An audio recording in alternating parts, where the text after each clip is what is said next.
अस्सलामुअलैकुम व्यूवर्स, मैं हूं आपकी होस्ट उम्मे उमैमा रुमान। आज मैं आपके लिए जो छोटा सा टॉपिक लेकर आई हूं वो है areas of philosophy and styles of philosophy के हवाले से। आपको मेरी स्क्रीन पे नज़र आ ही गया होगा कि हम कौन कौन सी टर्म्स को डिस्कस करने वाले हैं। सबसे पहले हम इस वीडियो में डिस्कस करेंगे ऑन्टोलॉजी को, फिर एपिस्टेमोलॉजी को, एक्सियोलॉजी को। एक्सियोलॉजी की दो जो मशहूर ब्रांचेज़ हैं, एस्थेटिक्स एंड एथिक्स, इन दोनों को हम डिस्कस करेंगे। उसके बाद हम मूव ऑन करेंगे स्टाइल्स ऑफ फ़िलासफ़ी की तरफ, जिसमें स्पेक्यूलेटिव, प्रेस्क्रिप्टिव और एनालिटिकल फ़िलासफ़ी को जो है स्टाइल्स को हम एरियाज़ के साथ मैच भी करेंगे।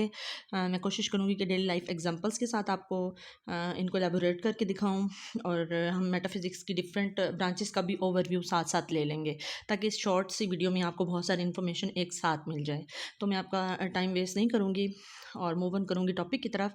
तो सबसे पहले हम बात कर लेते हैं एरियाज़ ऑफ फ़िलासफ़ी के बारे में, जो कि तीन हैं: ऑन्टोलॉजी, एपिस्टेमोलॉजी एंड एक्सियोलॉजी।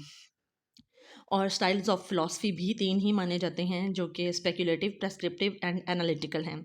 तो आज हम इनका ओवरव्यू ले लेते हैं। इस वीडियो स्टार्ट करने से पहले मेरी ये रिक्वेस्ट है कि आप मेरे चैनल को ज़रूर सब्सक्राइब करें, वीडियो को लाइक करें, शेयर करें, और अपने को फेलो स्टूडेंट्स के साथ भी ज़रूर इसको शेयर करें, सो दैट दूसरे लोगों को भी इस शॉर्ट सी वीडियो से फ़ायदा हो जाए। चलिए जी, सबसे पहले हम डिस्कस कर लेते हैं ऑन्टोलॉजी को। ऑन्टोलॉजी को मेटाफिज़िक्स भी कहा जाता है। वैसे तो ये मेटाफिज़िक्स की एक ब्रांच है, लेकिन इसको ऑन्टोलॉजी को मेटाफिज़िक्स भी कहा जाता है। उसकी मेन वजह ये है कि मेटाफिज़िक्स जो है रियलिटी के हवाले से खोज लगाने का नाम है। ठीक है, metaphysics is the area of philosophy that deals with reality. और ऑन्टोलॉजी क्या है? ऑन्टोलॉजी जो है वो खुद रियलिटी की खोज है।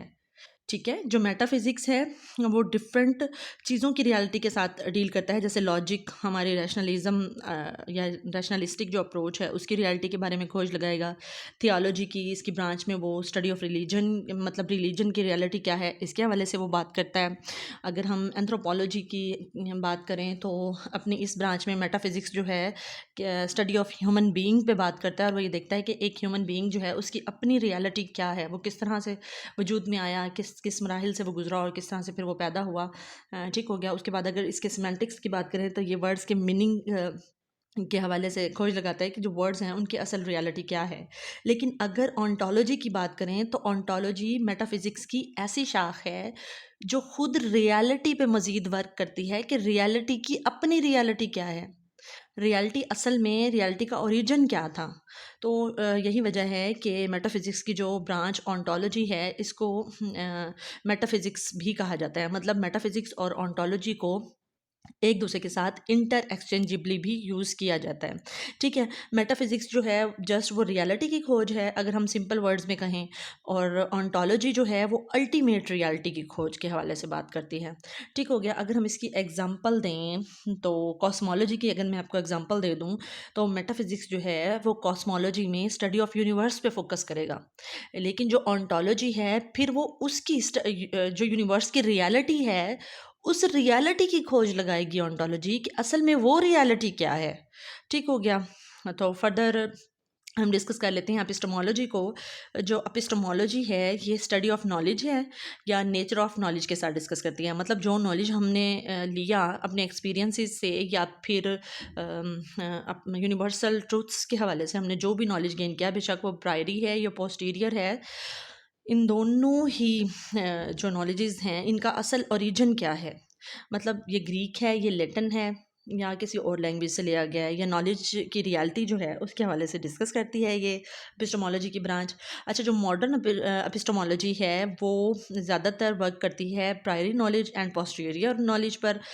इनका थोड़ा सा ओवरव्यू मैं आपको दे देती हूँ कि प्रायरी नॉलेज जो होती है वो ऐसी नॉलेज होती है जो हमें एक्सपीरियंस से पहले हमारे पास होती है। ठीक है, इसका प्रायरी का मतलब ही यही है, व्हाट कम्स बिफोर। अगर मैं आपको इसकी डेली लाइफ एग्जांपल दूं तो हम कह सकते हैं कि sun sets in the west, कि सूरज जो है वो मगरिब में गरूब होता है। अब हमने इंडक्शन नहीं की, हमने अपने एक्सपीरियंसेस नहीं देखे, हम सदियों से ये ला सुनते आ रहे हैं कि जो सूरज है वो मशरिक से निकलता है और मगरिब में ही गरूब हो जाता है। तो मतलब ये हमारे पैदा होने से पहले की एक रियलिटी है, और हम इसके बारे में जो है अपने बाप दादाओं से भी सुनते आए हैं कि sun sets in the west. तो इस तरह की जो नॉलेज होगी वो प्रायरी नॉलेज होगी, जो कि डिडक्टिव रीजनिंग पे बेस करेगी। और जो पोस्टीरियरी नॉलेज है, इसका मतलब ही यही है पोस्टीरियरी का, व्हाट कम्स आफ्टर। तो पोस्टीरियरी नॉलेज ऐसा नॉलेज होगा जो हमारे एक्सपीरियंस पे डिपेंडेंट होगा और हमें एक्सपीरियंस के बाद हासिल होगा। मैं अगर डेली लाइफ एग्जांपल्स दूँ तो हम कह सकते हैं कि आपका बच्चा जो है, आपके 4 बच्चे हैं और चारों में से आपका एक बेटा जो छोटे वाला है वो ज़्यादा नॉटी है। तो आप एक दिन देखते हैं कि वो शरारत करता है, दूसरे दिन देखते हैं, तीसरे दिन देखते हैं, अपनी ऑब्जर्वेशन से उसको डेली ऑब्जर्व करते रहते हैं और एट द एंड आप इस नतीजे पे पहुंच जाते हैं कि नहीं भाई, मेरा ये बेटा सारे बच्चों से ज़्यादा शरारती है। तो वो आपकी पोस्टीरियर नॉलेज होगी, क्योंकि वो आपके एक्सपीरियंस के बाद आपको हासिल हुई होगी। तो इस तरह की नॉलेज जो है इंडक्टिव बेस पे होती है। और ये दोनों प्रायरी एंड पोस्टीरियर जो है एपिस्टोमोलॉजी के नॉलेज के साथ डील करती हैं। ठीक हो गया। अगर हम एक्सियोलॉजी की बात करें तो एक्सियोलॉजी है, ये नेचर ऑफ वैल्यूज़ के साथ डील करती है। ये स्टडी ऑफ वैल्यूज़ है। इसके टू सब ग्रुप्स जो हैं वो ज़्यादा फेमस हैं, जैसा कि एथिक्स एंड एस्थेटिक्स। जो एथिक्स हैं वो हमें ये बताते हैं कि what is right and what is wrong, what is good, what is bad. मतलब ये हमें इतना बता देते हैं कि हमारी कंडक्ट जो है वो कैसी होनी चाहिए, एक ह्यूमन बीइंग का करैक्टर जो है उसको किस कैटेगरी में फॉल करना चाहिए। ठीक हो गया। और जो एस्थेटिक्स है, ये हुस्न जमालियात भी इसको कहते हैं, हिस्से जमालियात उर्दू में। ठीक है। तो ये जो है ब्यूटी के साथ ज़्यादा रिलेट करती है, ब्यूटी, नेचर और जो हमारे एस्थेटिक एक्सपीरियंसेस होते हैं, ऐसी चीज़ें जो जिनको देखने से हमें तस्कीन हासिल होती है, वो एस्थेटिक के ज़ुमरे में आ जाते हैं। जैसे कीट्स ने कहा था, truth is beauty, beauty truth, that's all. तो ये जो है एस्थेटिक्स के हवाले से हम इस सेइंग को कोट कर सकते हैं। और ये तो हो गया जनाब हमारा ontology, epistemology, axiology, aesthetics and ethics, जो कि एरियाज ऑफ फिलॉसफी में फॉल करते हैं। अब हम मूव ऑन करते हैं जी स्टाइल्स ऑफ फिलॉसफी की तरफ। स्टाइल्स ऑफ फिलॉसफी जो है वो 3 हैं। सबसे पहले स्पेक्युलेटिव या डिस्क्रिप्टिव की बात कर लेते हैं। जो स्पेक्युलेटिव या डिस्क्रिप्टिव स्टाइल ऑफ फिलॉसफी है, इसको हम सपोजिशन भी कह सकते हैं। ठीक हो गया। मतलब ये कि जो लिखी हुई चीज़ होती है, मतलब वर्ड्स में किसी चीज़ को एक्सप्रेस कर देना। तो जो थ्योरी होती है वो भी वर्ड्स में ही एक्सप्रेस की जाती है। तो अगर हम थ्योरी के हवाले से एक एग्जांपल ले लें, तो हम अगर ये सोचें कि what is the purpose of the man creation, as a Muslim हम यही कह सकते हैं कि इंसान को अल्लाह ने किस लिए पैदा किया, अपनी इबादत के लिए पैदा किया ना। तो ये जो थीरी है कि अल्लाह ने इंसान को अपनी इबादत के लिए पैदा किया है, ये स्पेक्युलेटिव या डिस्क्रिप्टिव स्टाइल ऑफ फिलॉसफी में फॉल करेगा। ठीक है। और अगर हम इसको एरियाज़ के साथ मैच करना चाहें तो ये मेटाफिज़िक्स या ऑन्टोलॉजी के साथ मैच होगा। ठीक हो गया। मतलब हम इस रियलिटी को ढूंढने की कोशिश कर रहे हैं ना कि इंसान की तख्लीक का असल मकसद क्या है। तो ये रियलिटी की खोज है। तो हम कह सकते हैं कि ऑन्टोलॉजी के साथ एरियाज़ में speculative style of philosophy ontology या मेटाफिज़िक्स के साथ जाके मिल जाता है। ठीक हो गया। अब हम आ जाते हैं एनालिटिक्स की तरफ। अब एनालिटिक्स क्या होती हैं?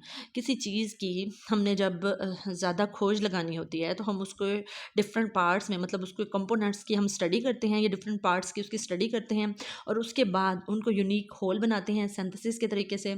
और फिर हम एक मतलब जो फाइनल डिसीजन होता है वो ले लेते हैं। मतलब हम किसी चीज़ को वो स्टडी जब करते हैं तो हम उसके नॉलेज के साथ डील कर रहे होते हैं ना।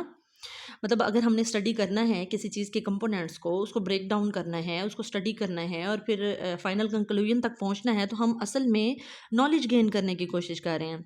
तो स्टाइल्स ऑफ फिलॉसफी में जो एनालिटिकल स्टाइल ऑफ फिलॉसफी है, वो एरियाज़ में जाके एपिस्टोमोलॉजी से मिल जाता है, क्योंकि epistemology is also the study of knowledge. ठीक हो गया। अब अगर हम बात करें प्रेस्क्रिप्टिव या नॉर्मेटिव फिलॉसफी की, तो प्रेस्क्रिप्टिव या नॉर्मेटिव क्या होता है? नॉर्म्स बता दे। नॉर्मेटिव का क्या मतलब होता है? हमें नॉर्म्स बता दिए जाते हैं, हमें वैल्यूज़ बता दी जाती हैं। प्रेस्क्रिप्टिव क्या होती हैं? जिसमें हमें ये बता दिया जाता है कि ये सही है, ये गलत है। फॉर एग्जांपल, आप एक डॉक्टर के पास जाते हैं और डॉक्टर आपको प्रेस्क्रिप्शन लिख के देता है। उसमें वो क्या बताता है? उसमें आपको ये बताता है कि ये ग़िज़ाएँ आपने खानी है, ये आपके लिए बेनिफिशियल हैं, और ये चीज़ें जो हैं, इन चीज़ों से आपने परहेज़ करना है, क्योंकि ये आपके लिए डेंजरस हो सकती हैं। तो अगर आप इस एग्जाम्पल को माइंड में रखें तो डॉक्टर हमें ये बता देता है कि क्या सही है और क्या गलत है आपके लिए। और अगर नॉर्मेटिव के वर्ड से हम इसको इंटरलिंक करें तो नॉर्म्स किसको कहते हैं? नॉर्म्स जो है वो साइनोनिम है वैल्यूज़ का। तो हम इजीली कह सकते हैं कि प्रेस्क्रिप्टिव या नॉर्मेटिव स्टाइल ऑफ फिलॉसफी जो है, ये जाके मिलता है एक्सियोलॉजी। अगर एरियाज़ में जाके इसको मिलाएं तो ये एक्जियोलॉजी की ब्रांच से जाके मैच होगा। और इसका मैं ओवरव्यू एक बार फिर आपको दे देती हूँ। स्पेक्यूलेटिव जो है वो ओंटोलॉजी के साथ मैच करेगा, एनालिटिकल जो है वो एपिस्टेमोलॉजी के साथ, और प्रेस्क्रिप्टिव जो है वो एक्जियोलॉजी के साथ जाके मैच करेगा। होपफुली आपको ये सारी चीज़ें समझ में आ गई होंगी। मैंने कोशिश की है कि डेली लाइफ एग्जांपल से आपको समझाऊं। फिर भी कोई एरिया कवर होने से रह गया हो तो आप मुझे कमेंट बॉक्स में सजेस्ट कर सकते हैं। हमारा नेक्स्ट टॉपिक जो है वो होगा माइनर फ़िलासफ़ीज़ पे। ठीक है, हमने मेजर फ़िलासफ़ीज़ भी डिस्कस कर ली, सारी जनरल फ़िलासफ़ीज़ जो थी वो हमने डिस्कस कर ली, हमने एजुकेशनल फ़िलासफ़ीज़ डिस्कस कर ली। अब हम माइनर फ़िलासफ़ीज़ को भी ज़रूर डिस्कस करेंगे। ठीक हो गया, तो मिलते हैं नेक्स्ट वीडियो में। टिल देन अल्लाह हाफ़िज़, दुआओं में याद रखिएगा।